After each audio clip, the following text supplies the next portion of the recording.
रात के 12 बजे रीमा अपने कमरे में अकेली थी। बाहर तेज बारिश और बिजली कड़क रही थी। वह किताब पढ़ रही थी, तभी टक टक टक की आवाज़ आई।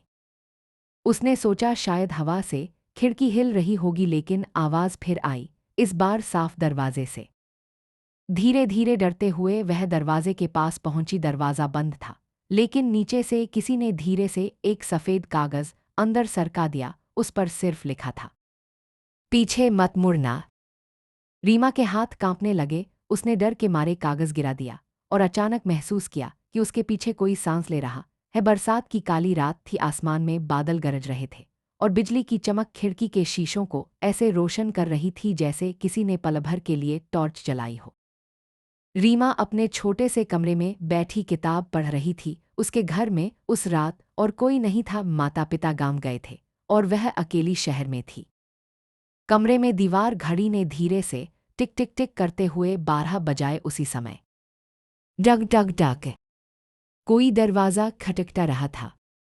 शुरुआत में उसने सोचा शायद यह बारिश की बूंदें हों, लेकिन आवाज़ इतनी भारी थी कि वह इंसान के हाथ की लग रही थी।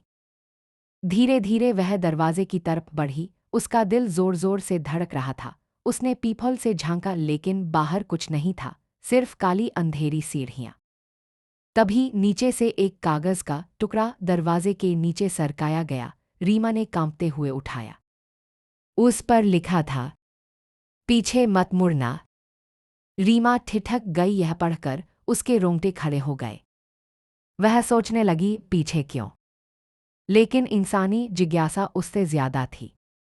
धीरे से उसने मुड़कर देखा। कमरे के कोने में अंधेरे में एक लंबा सा साया खड़ा था। उसका चेहरा पूरी तरह काला, आंखें लाल जैसे जलती हुई कोयले की। रीमा चीखने ही वाली थी कि साया धीरे धीरे आगे बढ़ा और बोला, तुम्हें तो नहीं मुड़ना था, अब तुम मेरी हो। लाइट चली गई है।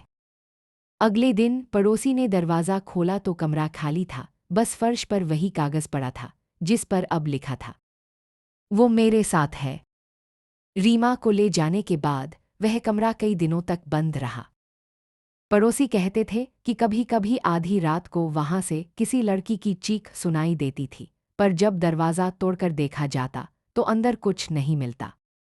5 दिन बाद रीमा की सबसे अच्छी दोस्त नेहा को एक पार्सल मिला। उस पर कोई नाम या पता नहीं था, बस उसके नाम के साथ लिखा था, सच जानना चाहो तो खोलो।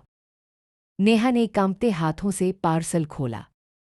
अंदर एक पुराना धूल से भरा डायरी थी जिस पर लाल स्याही से लिखा था,